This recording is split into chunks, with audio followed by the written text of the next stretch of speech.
Imagine all your audio entertainment available in just one place. That's what the Audible app is all about. With Audible, you can always find the best of what you love or discover something new. Audible has an incredible selection of wellness titles and originals, like The Light Podcast by Michelle Obama, Work It Out by Mel Robbins, and Confidence Gap by Russ Harris. Membership includes access to Audible originals, podcasts, and tons of audiobooks that you can download or stream as much as you want. And as an Audible member, you can choose one title per month from an ever-growing catalog of titles to keep. The Audible app makes it easy to listen anytime, anywhere, whether you're traveling, working out, doing chores, wherever your day takes you. New members can try Audible now free for 30 days. Visit audible.com/motivation or text motivation to 500-500. That's audible.com/motivation or text motivation to 500-500 to try Audible free for 30 days.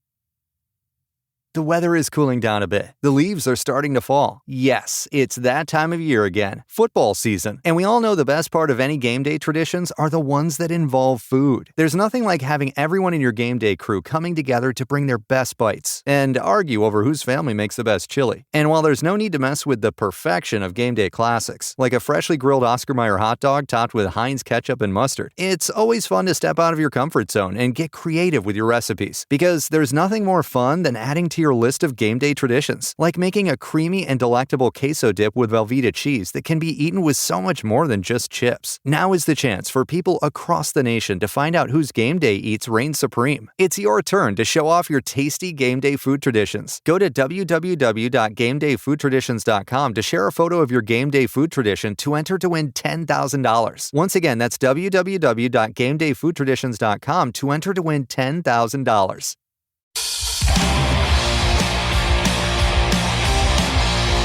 This is Full Change with Tom Laidlaw.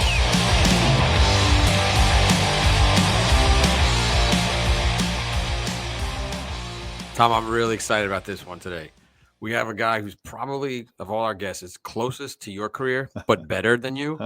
Someone who's crushed your dreams in college, crushed your dreams in 1986, and went on to win 2 Stanley Cups. I know. We have Craig Ludwig. You know, I'd love to hate this guy because he did crush my dreams so many times. But we did the show. I did his show the other day, and we're like brothers or something like that. We're brothers from a different mother. How you doing there, brother? Yeah. Good. I thought you were going to say closest to Jesus. Because we're not them spring chickens anymore, but we think we are. We live like at least I live like I am. Oh God, it's funny because I had an incident. I had a Harley Davidson. I didn't know what I was doing driving at all, and Lud's got a bike. You got a Harley? Is that yeah. bike? Yeah, I got a street glide. Yeah. Oh God. So we told the story about me crashing my bike going like 15 miles an hour into a parking lot, and he's rolled his bike a couple of times. So he survived. Yeah. Yeah, but I wasn't sitting down when I crashed my bike. You tip yours over going 0. I was going like 85. Yeah, you know, the pain of crashing the bike really was not close to the ego getting crushed so much. My ego just felt like, what am I doing? Like you're a pretend cowboy. You're also a pretend biker too, Tom? Yeah. I know what. I must admit, I am a pretend biker. Yeah, there's no question. Wait a second. Do you walk around with a cowboy hat on? Oh, yeah, totally. When I first came to I can show you a picture. When I first came to New York, I had the cowboy boots and cowboy hat on in Manhattan. Yeah, totally. Huh. I think you should be wearing a cowboy hat in your podcast. When you're talking to your little grasshoppers, you should be having your hat on. They don't have any of that size though, Craig. That's the problem. Oh, God. Yeah, I know. We gotta with this podcast thing that we've got 4 guys, right? We cover all 4 sports. So Nate Newton does the Cowboys, Derek Harper does the NBA side of thing, basketball side of thing, and then Kevin Mensch does the baseball, played for the Rangers. Well, Menchie's head, it's like a garbage can. Like you guys look very similar when your heads are shaved like that. I swear to God, if I could put a picture up, you'd look very similar. I swear to God, they made me wear a helmet for this clinic I was doing last night, and I had to take the liner out of the helmet. I had to rip it out of there to get it on my head. There's no padding whatsoever. Did you put some baby oil on top so it would slide down? Oh, I had to. Yeah, Vaseline. They had Vaseline. Get an old satellite dish. Yeah, I had to get a shoehorn to take it off too. So yeah, no, that's great. Definitely. So where were you born and raised? Eagle River, Wisconsin. Actually, you probably know. Well, I don't know. You probably don't. I'm from a real small town, but I was actually born in a town called Rhinelander. So on my hockey card, it says Rhinelander because there was no hospital in my hometown to be, kids were born in. So people are still pissed off to this day that it says you're from Rhinelander and you're from Eagle River. I actually placed a call years and years ago, and it didn't go anywhere. So they just left it. It's not that big a deal. But anyway, Eagle River, little small town in northern Wisconsin. Wait, before we go, Craig, can you and Tom, can you tell us, like, people listening, what it's like to see yourself on a hockey card? That's got to be super cool. Yeah. What do you mean? What are you trying to say?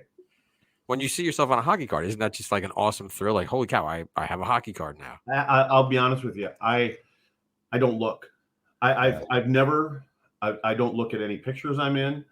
I don't. And I'm Tom. And I know all you guys. And I was told when I was doing this stuff here with the Stars for the TV side of things, you got to watch your shows. You got to watch them back. I've never watched one. Yeah, I'm the same way. Yeah, I don't want to go back and watch. No, I don't listen. I hate my voice. I hate the way. I mean, I hate everything about it. So I don't listen. I don't look. And I have a chick that wants to take pictures 24/7. And so the only way I ever get out of the pictures is I do this to her. I give her the finger and then she's got to throw them away. I know. I hate going back and listening to myself. Even when I played, like these guys that look at the iPad on the bench now, I want to do that. The next shift is coming up. I'm worried about the next shift. I don't care about the last one. Yeah. Well, wasn't the worst thing going in after a loss and knowing there was going to be a video meeting or something like that, and you were going to be the star of the video? Oh God, yeah. Oh. So you've never seen your 1992 glam shot from Pinnacle? Have not. Oh, look at this. Hold on. Oh, look at that. Is that Tom Cruise or what? That's right. See, now you know where the baseball tattoo thing came from. That was, I tell people all the time, I played the game, so I had to have my summers off to play ball. That was it. I mean, we played, there were 4 of us, and there were 4 of us that traveled around the country together, and then we played for some teams that traveled. They flew us in on weekends, things like that. But at the end of the summer, I probably was somewhere in the 200 to 225 games. Oh, really? Wow. Well, we played in a league 5 nights a week, and then we'd travel, and then you could get up to 6, 7, 8 games on the weekends if you were in double elimination kind of thing. So when you were playing in the NHL, you did this during the summer? Oh yeah. I did it. I was when the season was over, and you know how you go out to the guys. I was gone. I was in my car. My bag was packed, and I had games to play the day after I was done. And I played in some games while I was playing, like especially in Texas here. So I could play in tournaments. I'd bring our guys in, and we'd play in tournaments here on the weekends if we were around, and I could make the games that I could. So yeah, that's kind of my thing. I love playing ball. No, are you still playing now? Yeah, I do. There's some national things that now you can play in the 45 and overs and the 50 and overs and things like that. And so I sneak away to the cage. So I go in the batting cages, and ours is slow pitch. I played in fast pitch and slow pitch, more slow pitch. I traveled to Marquette for a league game on Wednesday nights. I'd leave Wisconsin to our Eagle River, couple hour drive, 2 hours and 15 minutes for a league game, and then go out with my buddies till bar time, then drive home. Marquette's good for that. There's a lot of bars in Marquette, yeah. Oh, are there ever? Yeah, definitely. So did you start playing hockey as a young kid? I did. Okay.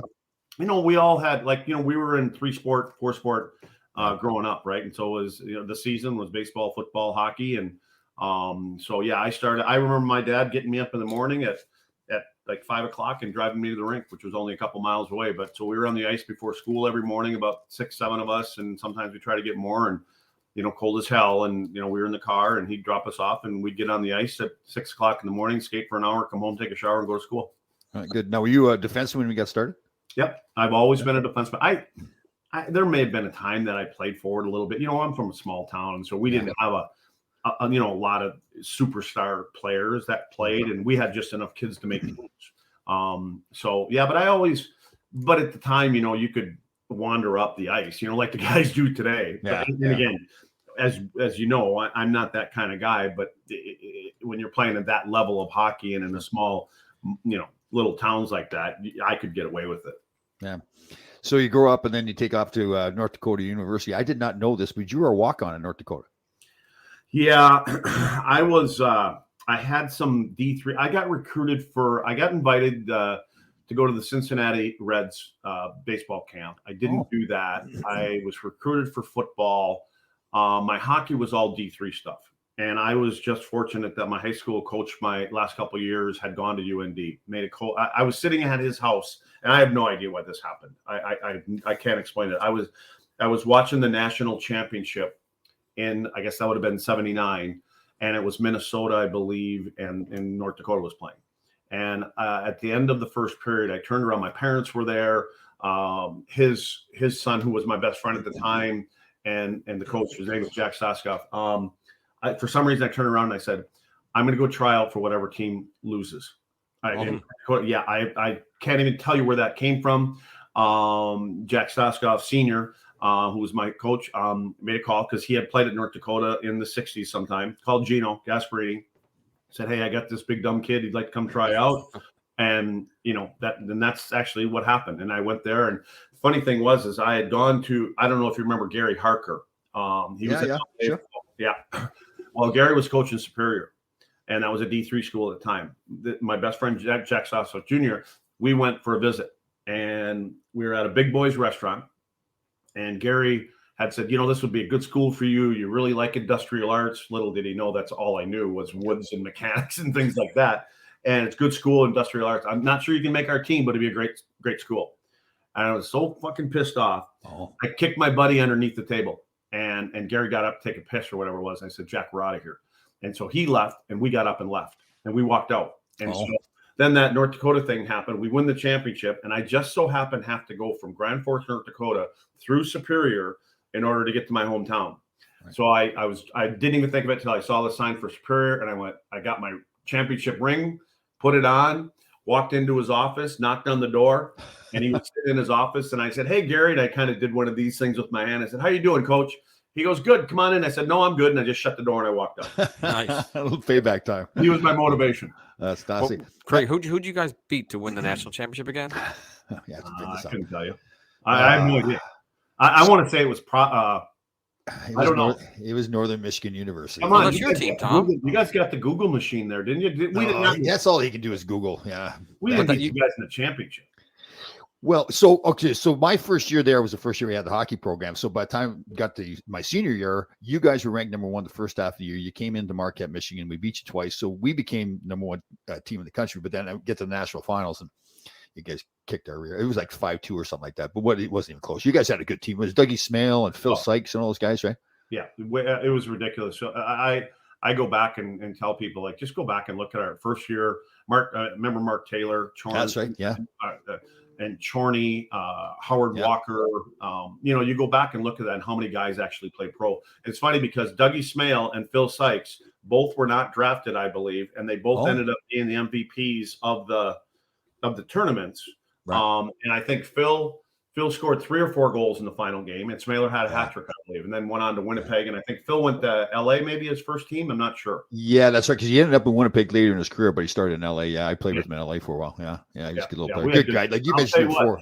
I don't know if it was like this with you, and I was a whatever they call it, true freshman. Whenever I got there, and there's all these other freshmen, and I'm like, that dude's a freshman. He's got a full beard, and he looks like he just crawled out of the woods, right? And I'm like, he's a freshman, and that's the first. I never even knew about junior hockey. I never heard of junior hockey, knew nothing, and I'm like, this guy's got a full beard. Well, he was 21 or 22 years. I said, he's not a freshman, but he came in as a freshman. So that's right. Yeah, and those are the kind of teams they had a great recruiting process at North Dakota, like most schools did. Yeah, it was like playing against real men, like other college teams. Yeah. They had some guys were men, but the other guys were young kids, and 100%. Yeah, totally. So you stayed the 4 years at college, though, right? No, I left after my third one. Well, no, I had no. We had a little conversation with Gino that, I didn't take the right classes when I walked on. I had no clue what the hell I was doing. I walked into the office, I filled out all the papers, and go to school. I didn't have a place to live. There were 5 other guys sitting in the same housing office that had no place to live, and the woman stepped up from behind the counter. She said, listen, we got no places to live here. You 5 are all looking for the same place. We have a house that's got 3 or 4 bedrooms, whatever it was. She goes, you guys want to live together? And we all just kind of looked at each other like, I don't know him. He don't know. None of us knew anything. And they were hockey players, right? These are just no, they weren't hockey players. They had nothing to do with sports at all. So we just went and lived in the same place. And then, but when I was filling out my application, whatever, and it said all your required courses and blah, blah, blah, I just checked all the required classes. And so I made the team. I ended up getting they gave me a full scholarship. And then after the first semester, my grade thing came out and it wasn't good whatsoever. I got called into the coach's office and he was like, what the hell are you doing? And I'm like, Coach, what are you talking about? He goes, do you even walk in the door to any of these classes? And I said, well, yeah.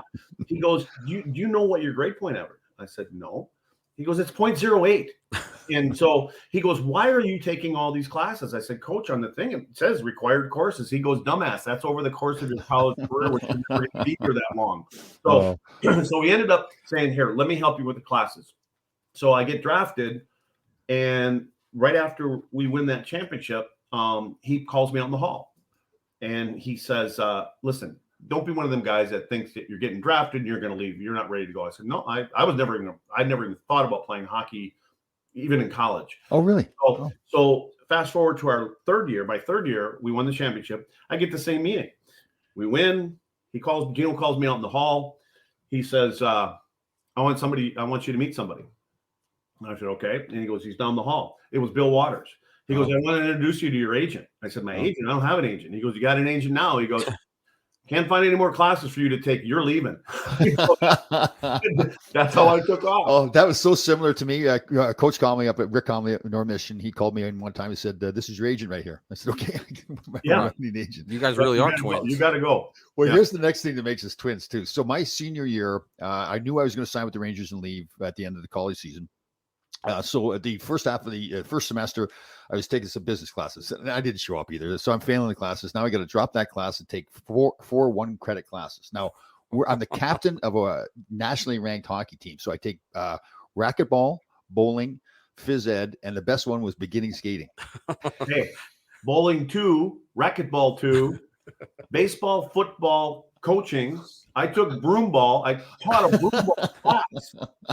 I don't know if I was playing squash, and there at the time the world champion, his name was Jahangir Khan, I think it was. Jahangir Khan. And I got to play against him because I was a dude in the racket or the squash thing or whatever. Oh, that's funny. Oh yeah, I mean it was awesome. I had a 2-credit bicycle touring class. You're worse than I am. Yeah. And me and Mike Stone, who was my defense partner at the time, we figured out the route. So we rode the bikes in the back of one of the trucks, and we'd be the last guys in line to leave, and we knew where Frenchie's Bar was. It was just happened to be on the road. Oh, God. So we'd leave a truck there, and we could always kind of time it right, and we could wheel back into the pack as they were coming by. Oh, that's funny. Rick Conley, the coach, was coaching my beginning skating class, so he saw my name on the list. He came to me at practice. He says, "What are you doing?" He says, "Just don't show up once. If you show up once, everybody knows you're going to be in the class. You're never going to show up again. So just don't show up at all." So I didn't show up for the beginning skating. You got a C+ in that class. Yeah, that's right. Right, that's funny. So we also found a way because of the scholarship. They would pay. We'd sign up for 4 classes every semester. We would then drop one class a week into the semester. They'd refund us the money for the class that we never paid for. So that was our beer money during the semester. Hey, I had 2 guys, 2 of my best friends, even to this day. They just happened to go to school in Superior. They were in that same town, so when it came to finals time, I'm like, wait a minute now. So we got to walk down to the thing, down to get your paper. But there were apparently 2 different tests that were going on. I'd walk into the room with Mac and Stan into the big hall, and I'd walk down, give them the thing. On the way back, I just hand him one. They sat a couple seats away from each other, so they'd get the different test. I handed them the things.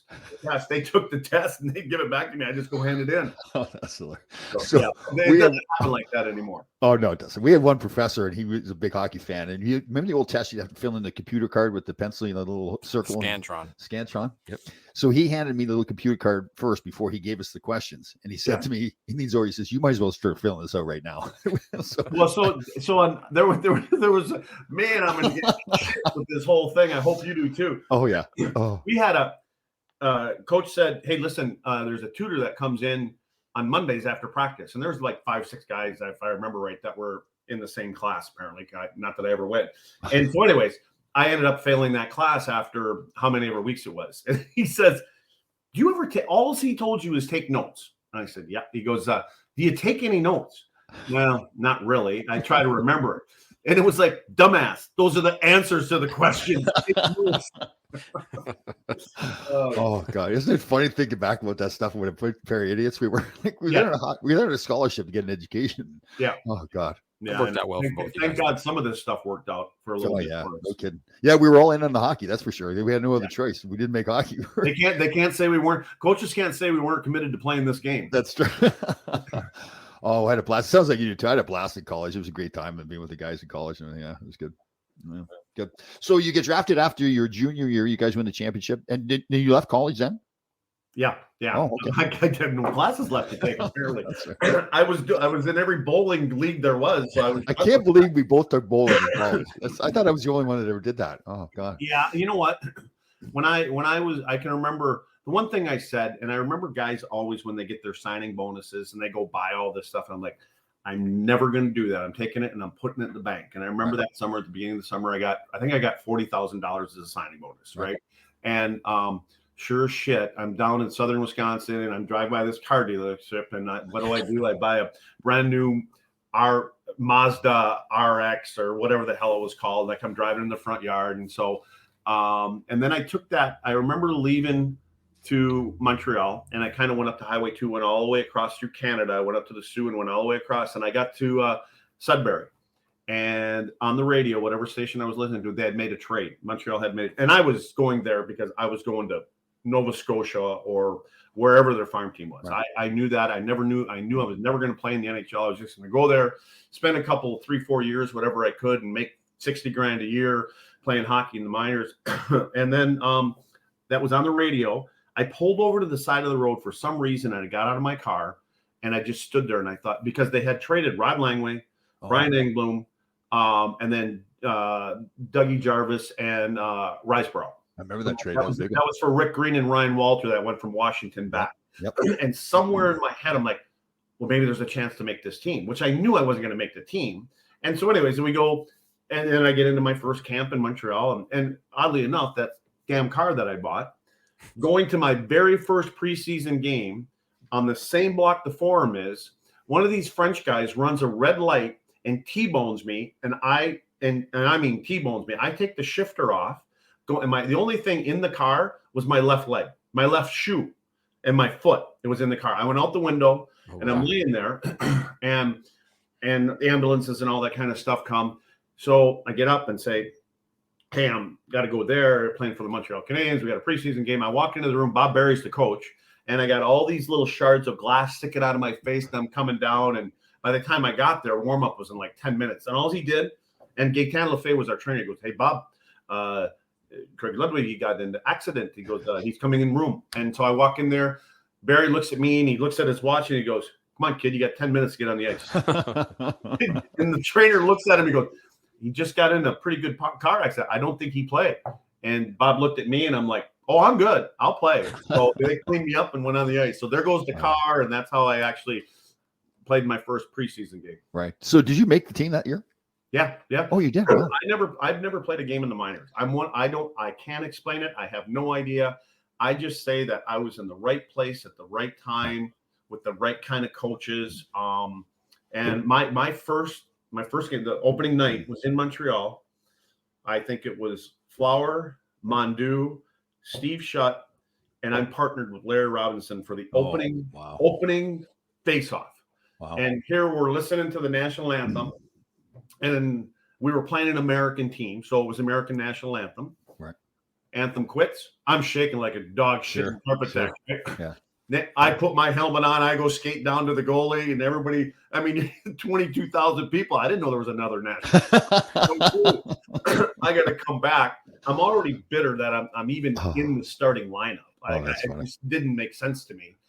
Mondu wins the face-off. It comes to me. I give it to Larry. Larry takes his skates up. I skate right off the ice. It lasted about, I'd say 6 or 7 seconds. Are you serious? Really? You just got off? No, I skated right off the ice. And then the guys wouldn't even open up the door for me. They wouldn't let me up. And I'm like, Tom should have. I just had to lift my leg over and somebody had to jump on. Tom should have done that his first game. Oh, yeah. My first game was up in Boston, and I was the same way. I was just like, I can't believe I'm playing in the National Hockey League. I was so nervous. I went to shoot the puck around the back of the net. JD was in net, John Davidson, and I shot it right off his leg in our own net. First period, my first game. And it was one of those things, you come back to the bench, and it's not a coachable moment. It's like, what are you doing, you idiot? So I come back to the bench, and nobody's even talking to me. They all stay away from me. This is great. I'm going to the minors. I'll never play in the NHL again. So, see, this is like that 6 degrees of separation. Oh, thing totally. Yeah, totally. Yeah. Oh, that's funny. So then you played that whole season, stayed up with the team the whole season? Yeah, I never, do you remember John Newberry? John Newberry. I don't think John Newberry was he played at Wisconsin. Okay. he was drafted by Montreal, and he was the shit, right? And he got into camp, and we had that was when we had the North Dakota Wisconsin big brawl. There was a big brawl that happened back in, I don't know, 78 or no, 80, 81, 80. I don't know when it was. Right. Anyway, and I kind of had knew because it was on the bench. It was in the bench. It was on the down in the hallway, all that kind of stuff. Right. But what they did when we got to Montreal is they put us in a room together in a hotel, like me and New. And I thought, you guys got to be serious. So anyway, I remember a couple days before the last cut, and Noobs, we get back to the room, and Noob says to me, "Hey, don't worry about it. You're not going to be in the minors long. I bet you're going to be back." And I said, yeah. And so one more pregame thing or inter-squad skate. They make the final cuts. Noobs is gone. I'm still there. I don't say shit. And so I don't know what it was. Jacques Laperriere was the coach. And he was awesome because, hey, your best play is off the window. Off the window. That's like off the window.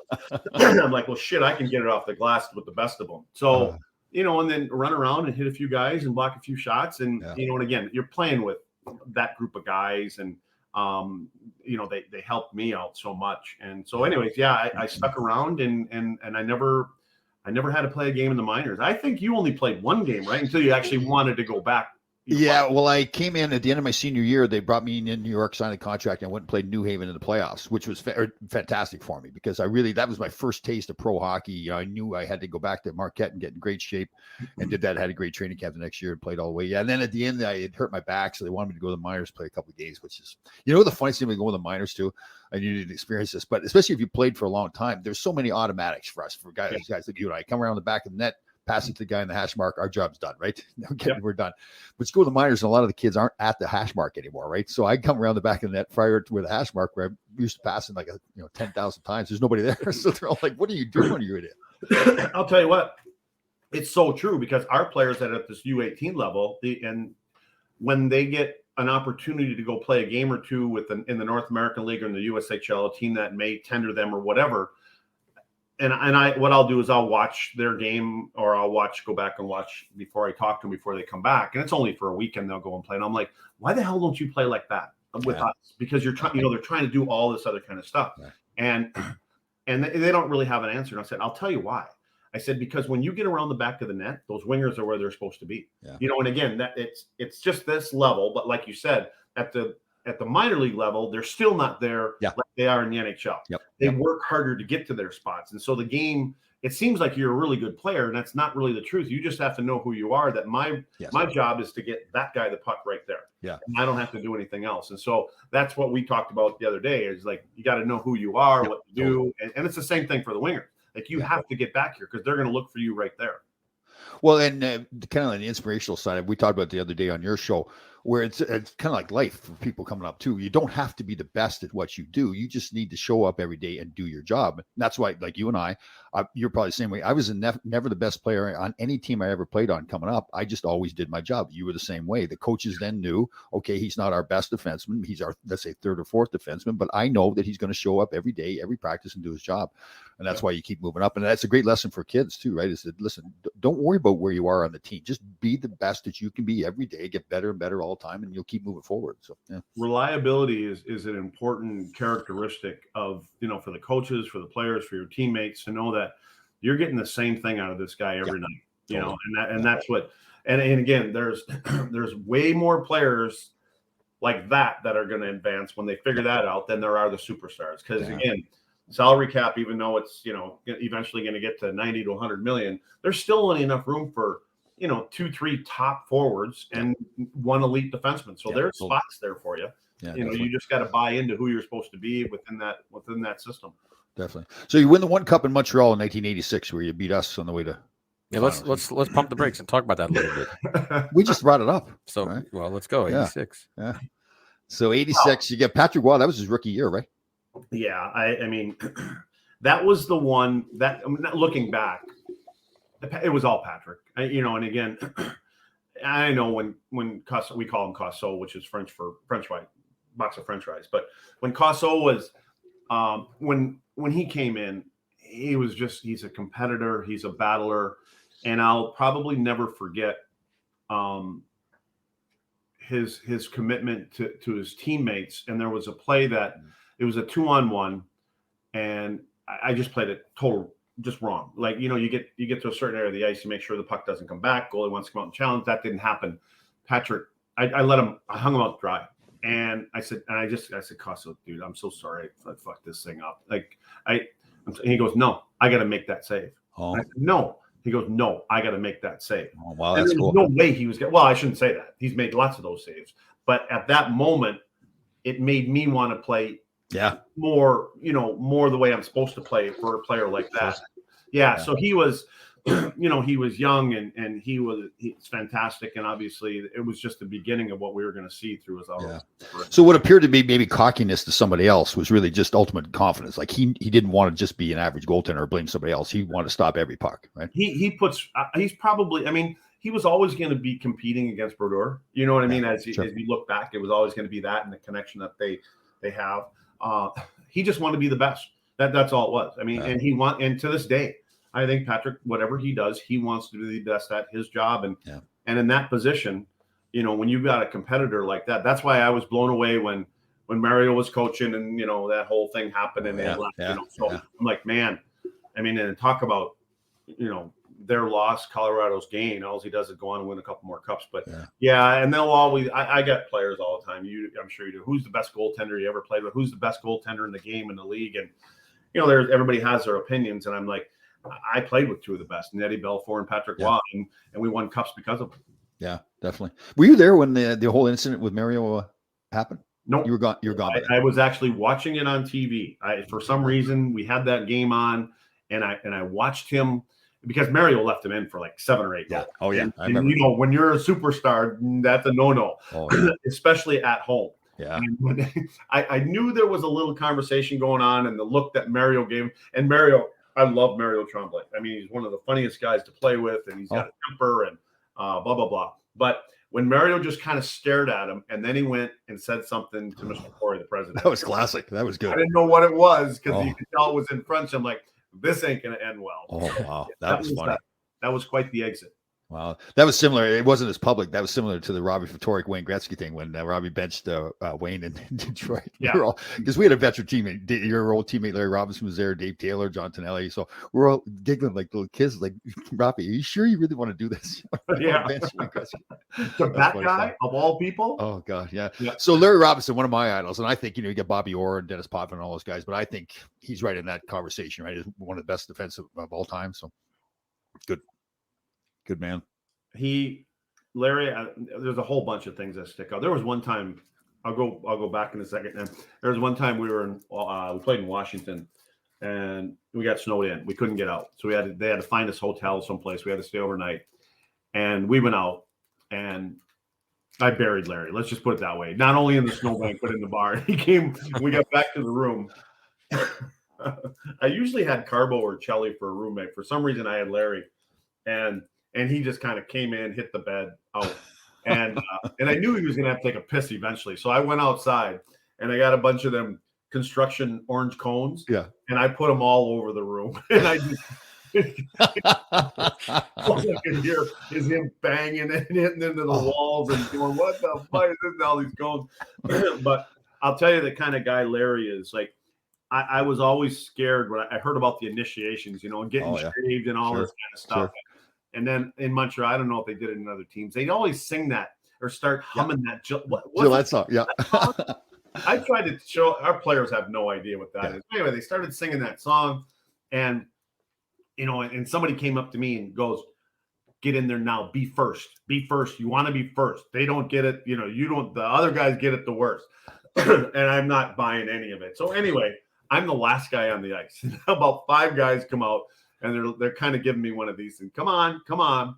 And anyway, they take me in, and there was at the time when you get strapped on the table, you get cotton balls put on your eyes. There was a lot of things going on that actually weren't going on. Oh, God. And so I get up and I'm like, oh shit, what did they do? I got no hair, I got nothing left. All they did is shave 1/2 of my little pencil mustache, right? And I had paint on me, and that was it. And so, and I was scared to go look in the mirror. Look in the mirror, and I'm like, this ain't that bad, you know. So anyway, I get in the shower. Who comes in to help me wash off? Larry. Oh, really? Yeah, I mean, not in that kind of way. Yeah. He's rubbing you down, or what? He probably doesn't want me to tell that story.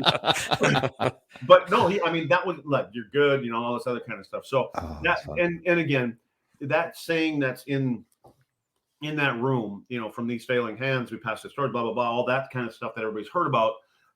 I started to figure it out after about 7-8 years, you know, what it actually meant, and how guys like Larry and Flower, Bob Gainey's kind of like my Scotty Bowman when I look back on all the kind of stuff. And it's exactly what Larry was doing, you know, as far as helping you become that player to stick around. And I'm sure somebody did that with him. Yeah, sure.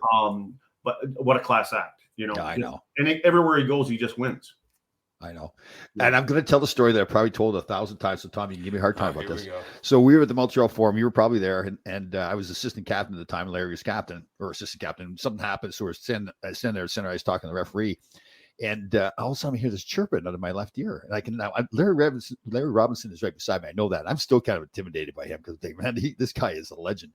And he's chirping at me. And I look over. I said, "Are you talking to me?" He says, "Yeah, old man, I'm talking to you."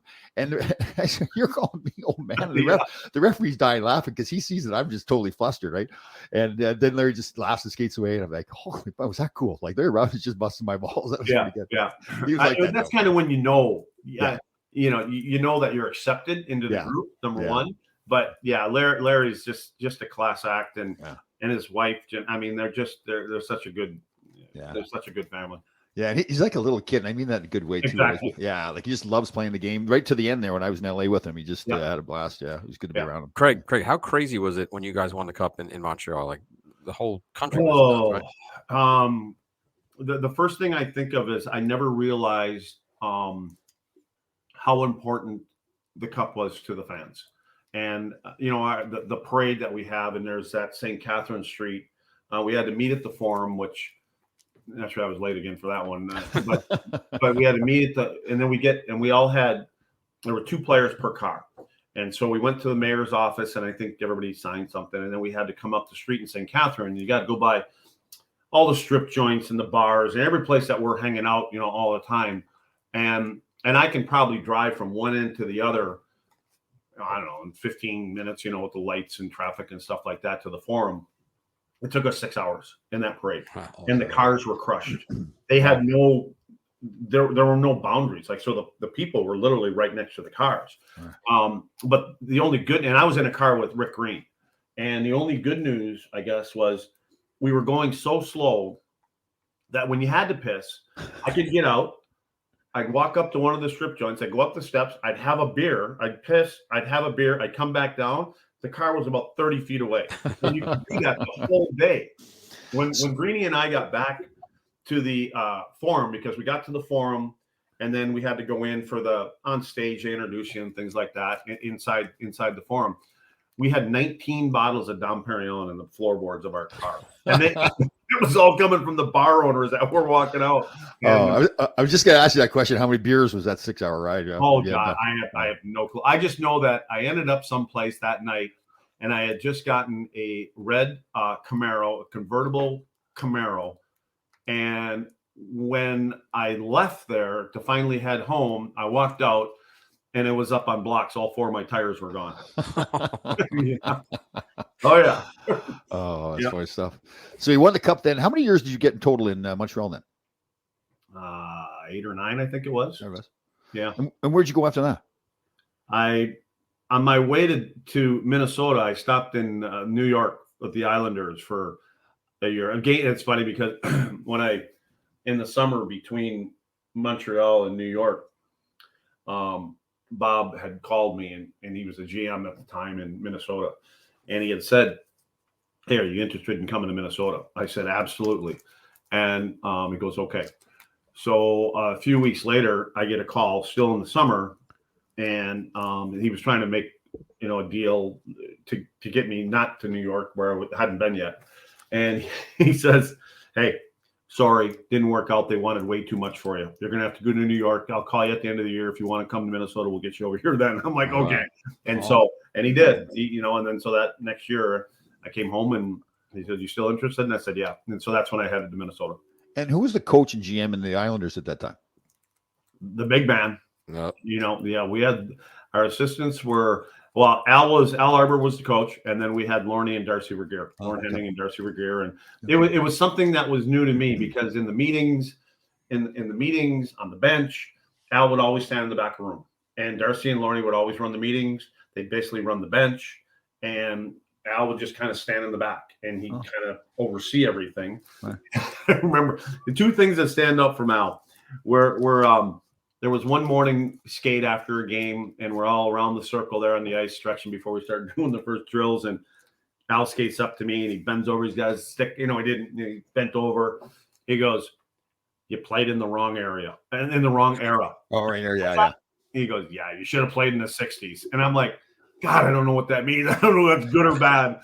And it's real good. Yeah, I had no clue what he meant by that. There's another thing. He was quoted in an article the Rangers had, one of the Rangers magazines, saying the same thing, that I played like the old school defenseman. Yeah. And I didn't know, okay, is that a good thing or bad thing? Yeah, I was like, wow, man, I'm not sure if I played like shit again last night or what happened. And then we were on the bench one time, and I'm sitting on the bench, and there was a goal scored. And he comes over to me, and he taps me on the back. Like he had to step over the thing. He taps me on the back. He leans down, and he says, "What happened?" I said, "What's that?" He goes, "What happened on that goal?" And I looked at him. I'm like, I don't know what happened. He goes, I wasn't watching. Not watching. Yeah. So I mean, he was just, and I can see how, when those guys are winning the cups and Al was there, and one of those kind of coaches, you go through a wall for him. Yeah. So you left the island with a nickname and a tattoo, right, Craig? Yeah, I did. I left. Yeah, it's funny. That year I was there, it seemed like it was 6 years, but I'll tell you what a group of guys. I mean, Glenn Healy was there, there was such a good group of guys that were there. And the other thing I remember is that shithole Caniac that the poor guys had to practice out all the time. Yeah. It was the worst practice rink, cold, like a dungeon, but I can never, and that's where Mick Vakota and I became good friends. And, then I take Mick back to Montreal, at the end of the year when I was done in Mini or Dow, whatever, and then he'd come up. And I remember Mick bought my kids a go-kart and brought it up to Wisconsin. He'd come and say, yeah, and then Mick always wanted to learn how to ride.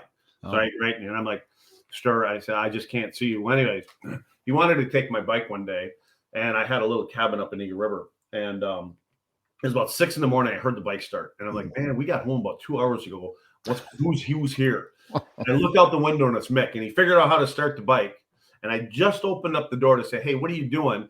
He just took off. He got about 2 or 3 feet and laid it down right there. The grass was all dewy and wet, and he laid it down. So, I mean, Richie Pilon, I can go through the whole list. They have such a great group of guys there. It's in a way, it was in that transition thing for the Islanders. And so coming from Montreal, it seemed like it was a little bit looser there. And I guess I wasn't used to that. Pat Flatley, who was their captain at the time, again, they had such a good group, but it all worked out when we went to Minnesota. Good. How long were you in Minnesota? We were only there for a year. 2 years, I guess it would be, before, the team moved and everything like that. Yes. What I think about, yeah. And I was loving it because when I was a kid, I raced snowmobiles as a young kid, and we had the World Championship Snowmobile Derby in my hometown. So anyways, that was part of our lifestyle. We take them to school and stuff like that. So it was something we grew up doing all the time. And a buddy of mine was a big wheel with Skidoo, and Stumpy got me a deal with one of the dealers there. And so I had a sled in the back of my truck every day I went to practice. And so I'd drive south for a couple hours after practice, unload it and go for a ride. And one day I had to, it was called Waldock, and it was a racing sled. They were using mine for a test sled. So when Skidoo had the races going on, they tweaked my motor. So if the motor blew up or anything, I just have to call, and they come out and they give me a new sled. And I just called them one day and I said, hey, is my sled ready? I'm going to head south because I had to go past Waldock to get it. He said, can you give us another hour? And I said, okay, what's up? He goes, well, we think we can get another half mile an hour out of it. I'm like, what? I said, where are you at now? We got it about 122. We think we can get close to 123. And I'm like, oh, well, that's important to get that other half mile. But it was nice being there because we were able to set up, they'd give me like 20 sleds for the guys and the wives. And so when you had a break, we could take them on a snowmobile ride. And, they had the little sugar shack kind of things like they have in Montreal, and they, through the tree and stuff. So it was great. And then next thing it was nice because I always got free sleds in the winters and stuff. You go up to home, Then all of a sudden, a couple of years later, no need for the sleds anymore. Yeah. So how good was the team at that point when you moved to Dallas? How what? How good was that team? Like Madonna was there at that point, wasn't he? Yeah, we were. It was a transition kind of thing. I think when we got to Dallas, and that's when Bob Gainey was ultimately the coach and GM. That's right. And then that's when they brought in Ken Hitchcock. Yeah.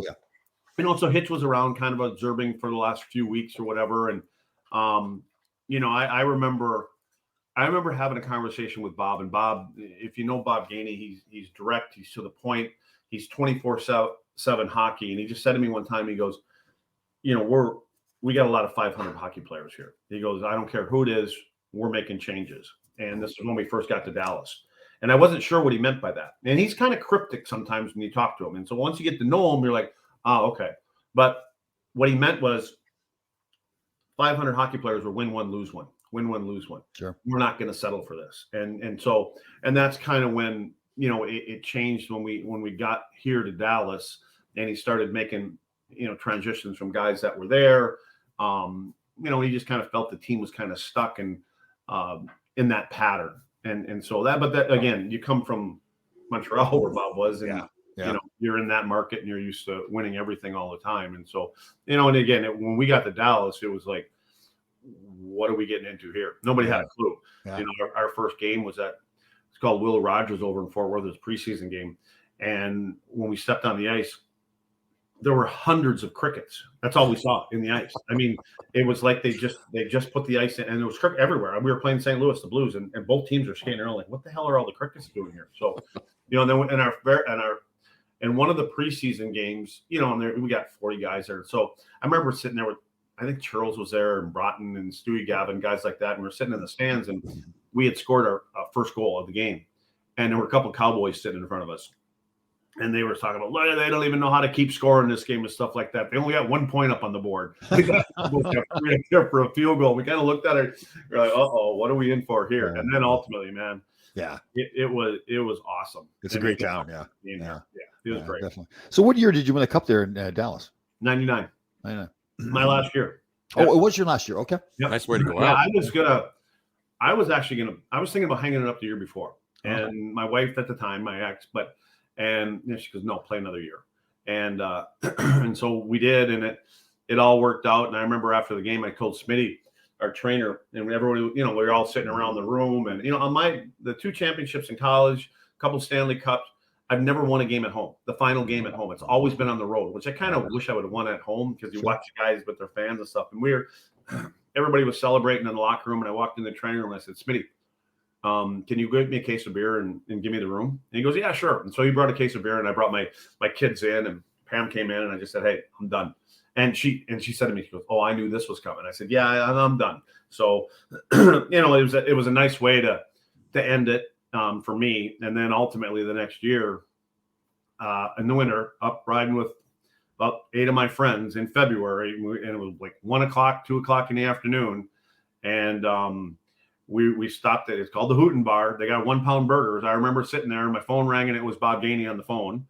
And I'm trying to tell everybody to shut up. Like, this is Bob Gainey calling me. And I just kind of walk outside and talk to him. And he had asked me if I'd be interested in going to, our minor league team was in Kalamazoo. And he goes, hey, and Bob was always the guy that was 3-4 steps ahead. And he goes, hey, I have a plan A, but I got to figure out plan B before I pull the trigger on plan A. And are you interested in going there? And so that's how I ended up going to Kalamazoo and, coaching our minor league guys. Then the year after, and I was there coaching with Bobby Bourne. The year after, it was Jimmy Playfair, Mark Hunter, and myself. And then the next year we went to Salt Lake, and Morney was the head coach then, which was fun and interesting. Did you guys have any beers together? Oh man, Bob Bourne and I roomed together in LA. So there you go. Yeah. Oh yeah, it was. We were like brothers, for God's sake. It was like, I'm telling you, coaching with Borney is like one big road trip. Okay. I don't care if we were at home or on the road. It was one big road trip. I don't mind telling the story now, but we used to have a deal was that we could never go to sleep at the hotel room until we've had a cocktail. So it didn't matter if it was like 5 o'clock in the morning. We had all the keys to all the different bars in the hotels, with all the little. Yeah. Oh God, awful. He was a great guy, Yeah. It's good. Yeah. It was fun. Guy. I had a good time. It's funny. This is when I started learning about the new generation, I guess. Yeah. I guess I didn't know at the time, and I I couldn't get the players that were in Kalamazoo to understand. We were trying to fix the neutral zone and how we play in the trap and things like that. And I couldn't get, anyway, I called our video guy back in Dallas, and I said, hey, Leon, give me 10 minutes. I was sitting at a bar after practice. I'm going, man, how do I get through to them? I'm watching the game. Dallas is playing Colorado. And I'm like, God, I wish the team was here watching so I could say, that's what I mean. That's what I mean. Anyway, I called Leon. He sent me a tape. And so a couple days later, chopped it up a little bit, showed it to the players, and got on the ice. And there must have been 4 or 5 guys came around, tapped me on the pad, and said, Coach, now I got it. And I started learning they were visual, right? And it was, and it wasn't even where we're at today. But now I was like, okay, they need to see more versus in our day, they draw it on the board and you'd go there and you go to that spot. And even our guys now, I mean, you can draw a play up on the board or a breakout, and you skate and you got 2 or 3 guys standing at the board yet looking at the board and like, so what are you guys doing? And they're like, well, why do you want me to go there? Because that's where I told you to go. That's our breakout. They just want more information. Yeah, sure. Well, why would I go there? What? Because this is what the other team does. We're going to try to do this. Right. So that was kind of the beginning of our more, it's getting more visual. And so it was a good learning process for me there, though. Good. How many years did you coach in the minors? Just a couple. And then I came back to Dallas. They had me come back to Dallas, and I don't know what the hell I was, but I was, we had Hitch. We had Ken Hitchcock as a coach, who was hard to play for. Yeah. And, and I'd been with Hitch for a long time, and I was that guy. It seemed like every day, let's get in here and talk about this, that guy, got to get him to do this, all this other kind of stuff. So they brought me back to Dallas, and Bob said, you're going on the ice for all the practices. I said, okay. And I'm going to give you an office upstairs. And I said, okay. And he goes, but it's going to be on the opposite end of the building. I'm like, okay. And he goes, it's right above the locker room. And I'm like, okay, I don't know. And then that's all he told me. I had no idea. So I get an office up there, and I kind of talk to a couple guys. I'm like, I don't know what I'm supposed to do. Like, I got to go on the ice, but he's giving me an office. What the hell do I need an office for? One of the secretaries come up. What do you want in here? I'm like, a fridge and a cooler. And I have no idea what I'm doing. So finally, I get the balls to go ask Bo. I said, like, okay, so I'm doing that. What am I doing? He goes, I want you to talk to players. He goes, if anybody wants to come and talk to you, they're going to vent. They're going to come up the back. So they're never going to have to go by the president's office, the GM's office. They're going to come up the back steps. They're going to talk to you. And then you decide. He goes, you can either come to me, tell me, or you can take care of it yourself or handle it any way you want. And I'm like, okay. He was just looking for a sounding board to vent. The guys would do that anyways with me. And it's funny. I had guys that I was like, it could be as small as the practice time, or could, the game, whatever it was, ice time. I'm like, okay. Oh shit, my dog's gonna start barking. That's all right. Don't worry about it. Can you guys pause it? I'll let him out. Yeah, we can do that. Yep. Just pause it a second. Yeah, right. Just said it. Man, it's like a mirror for you. Minus the hair. We were talking about that. We did a podcast yesterday. It was like, holy fuck, the stuff we've done again. Yeah, it's crazy. Yeah. It's really similar trajectory. Yeah. Lifestyle. Yeah. Even now, yeah. Divorces, motorcycle. You can't say motorcycle with yourself, though. Well, yeah. You can, but you just. All right, I got a 3-legged dog that fucking runs my life. Oh, that's and right. Here he's back already. So, anyways, so Bob gives me an office upstairs. Go talk to him. You decide what you want to say. You can come to me. You can take care of it yourself. And what I found was they just needed somebody to vent to. Sure. And you could have a couple of superstars to come up there. I'm like, okay, okay, I'll talk to Hitch. And the thing about it was, it would be the next day or 2 days later of practice, and I'd get a same kind of thing that happened in Kalamazoo. I get a tap on the leg, look at him. I try to catch up to a couple guys, say, how's it going? Awesome. Thanks. I never said nothing to anybody. I didn't say nothing to Gainey. I didn't say nothing to any of the players. They just needed somebody to vent to. And there were other guys that I went, hey, Hitch, you got to get off this guy. And Zuby was one of them. And there was, and I'd always say, Zuby, Sergei Zubov. And I'd say, you know what? Like, Hitch, you can't push the same button with Zuby that you push with me. Everybody's different. And the last thing we need or want is to lose Zuby. Like when want us to get pucks in deep and all this other kind of stuff. And there was a time we weren't having a good game, and Zuby gets to center ice, and Hitch was on him a couple of shifts before. Zuby gets to center ice, and he flips it in, and he looks at the bench like that. You want me to do that? Okay, I do that. And I'm like, and he sits down and says, Zuby, there's different rules for different players. This isn't for you. And so, but anyway, that was a conversation I had with Hitch. And I said, Hitch, I was playing with Zuby at that time, and I said, listen, out of 10 plays that Zuby makes, 8 of them are setting somebody free, and it's a highlight reel pass or play, whatever. The other 2, if they don't work out, that's my responsibility. I have to know how to play that 2-on-1 and all this other stuff. Let Zuby be. We need Zuby, and so that's kind of what I think. Would Hitch listen to you? Hitch would listen to you.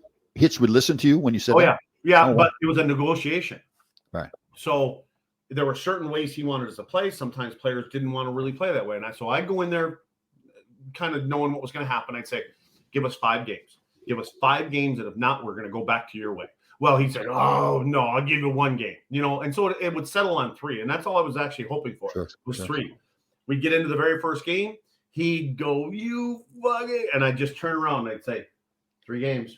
And I give him credit, for that. And I love Ken Hitchcock. And what I loved about playing for Hitch was that he was as hard on the superstar players as he was on the rest of us. Sure. And I think that was refreshing.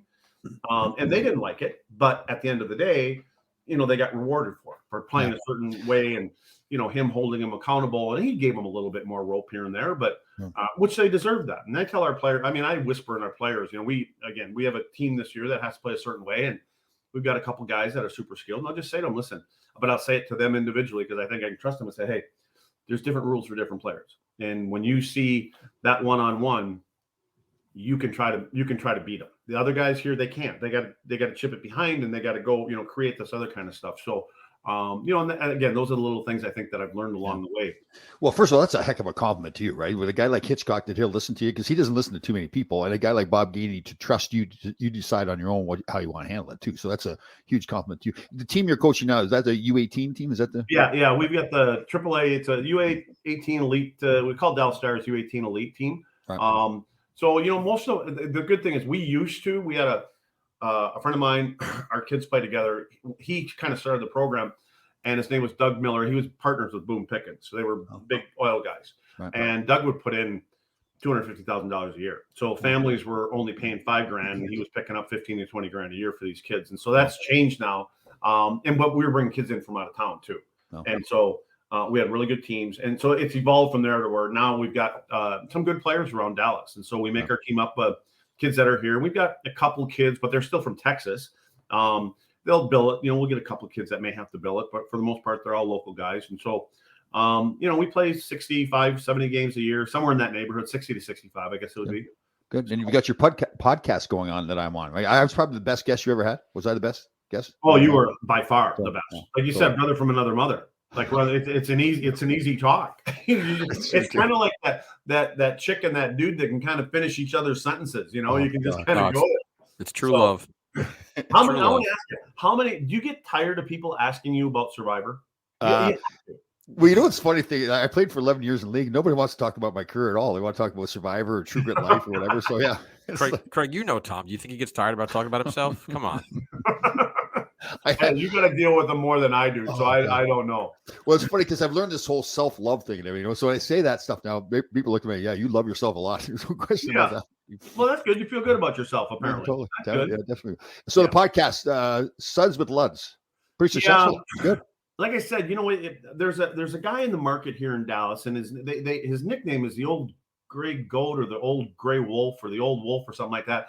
And it's one of the big radio stations here called The Ticket. I don't really listen to a lot of radio stations. I do the Spotify thing and all that kind of stuff. Anyway, I didn't know who it was. His name is Mike Reiner. Come to meet him a few months ago. Super nice guy.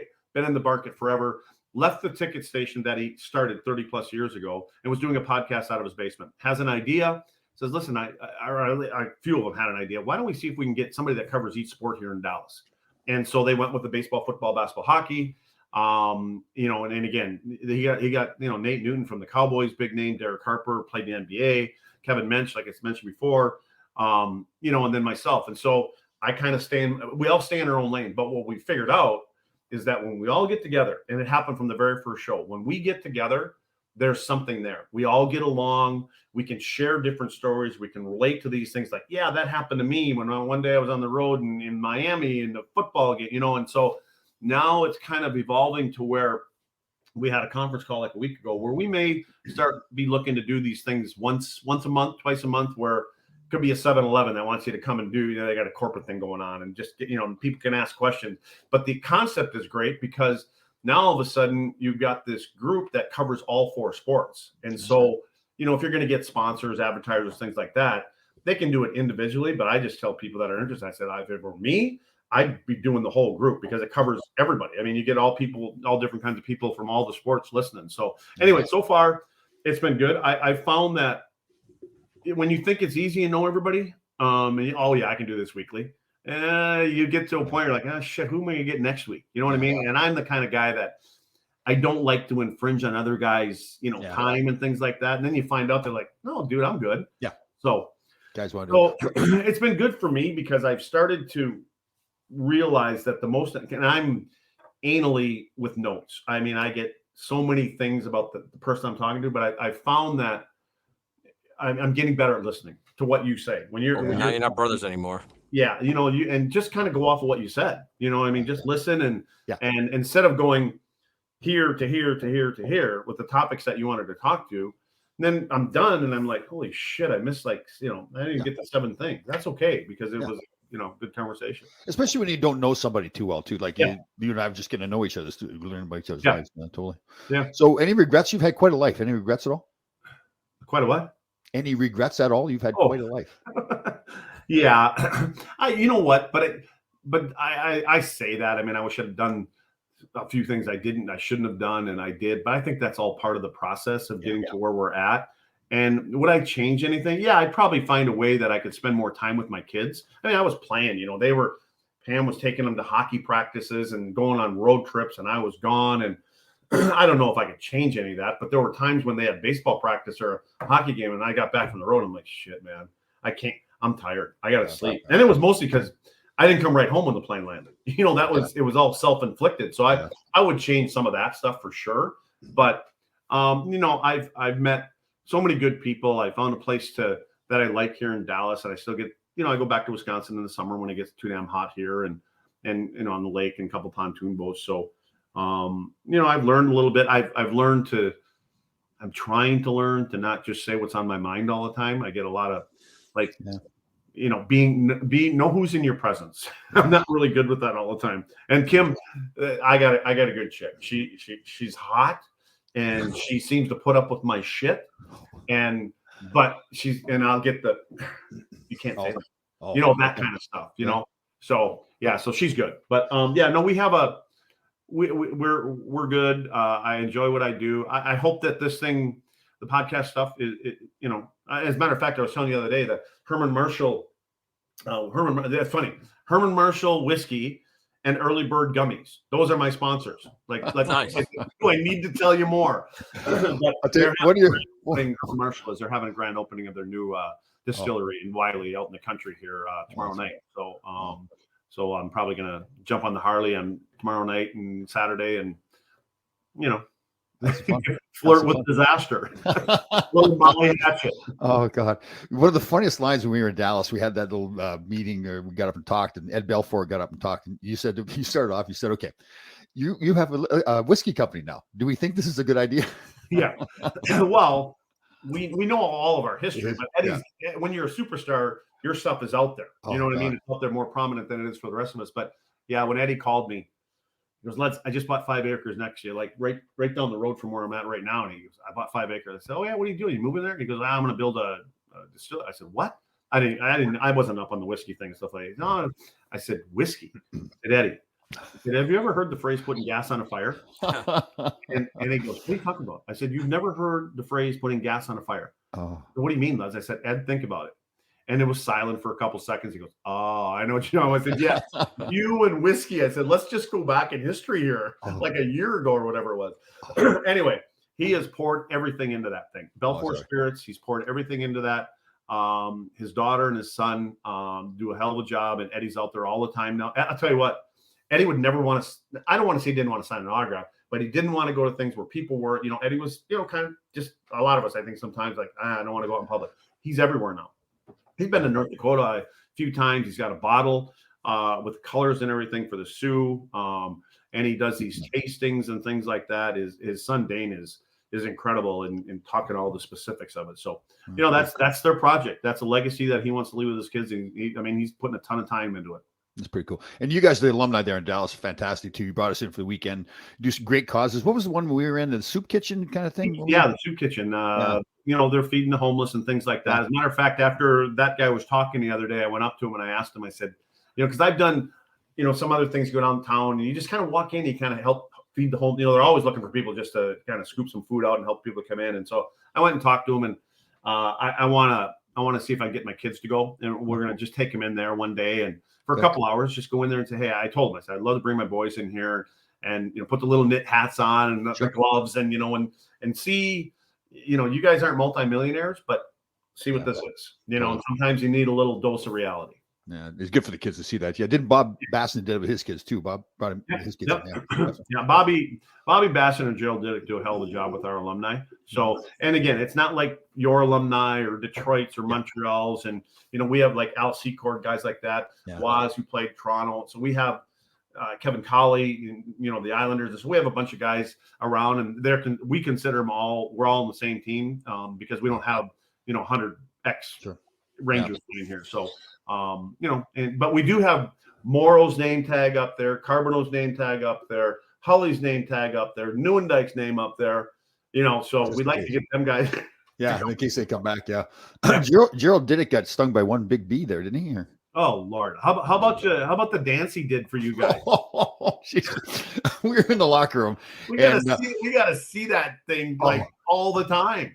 So we were in the locker room, and I was pretending that I had my phone out, and I was going to have a video of him taking his clothes off. Oh, yeah.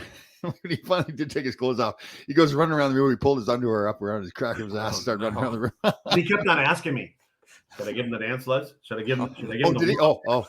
I said, "No, Diddy, don't do it. No, come on, I got to give it to him." I said, "No, Diddy." And he goes, "Come on." I said, "Okay, go ahead. Just let me know when you're going to do it so I can turn around and not look." Oh, it's like one of those big apes running around in the jungle. Oh yeah, it's just. But again, he's kind of the financial guy.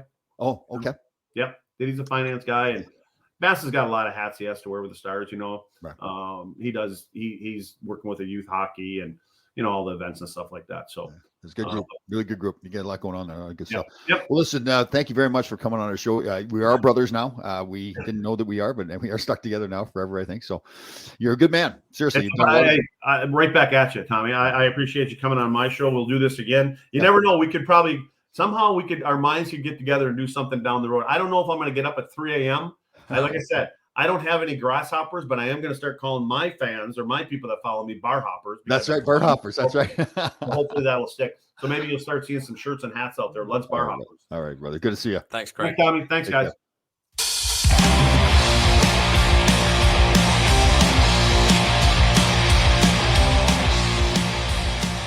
Well, Tom, that was what a blast. I mean, who knew you actually had a brother? I never knew that. So Greg and I, we played against each other a lot. And we just over the last couple of weeks, we've gotten to know each other. And it's funny the stories we tell, like the classes we took in college. And who takes bowling in college? Well, see, I thought I was the only one that took bowling in college. He did it as well. So a lot of people complain, say, "Oh, those athletes, they have an easy ride in college." Well, you guys definitely confirmed that. Oh God, it was funny. Yeah. We'd like to have our cocktails together, and he's a fun man. Now my Harley Davidson stories are a lot less than his, but we have both had the bikes too. So yeah, absolutely. But that was a blast. A lot of fun. I hope everyone's going to enjoy that one. That was awesome. Yeah, definitely have to listen to that one. It's good. All right, Grasshoppers. Thank you for listening. We had a fantastic show. We'll see you next time.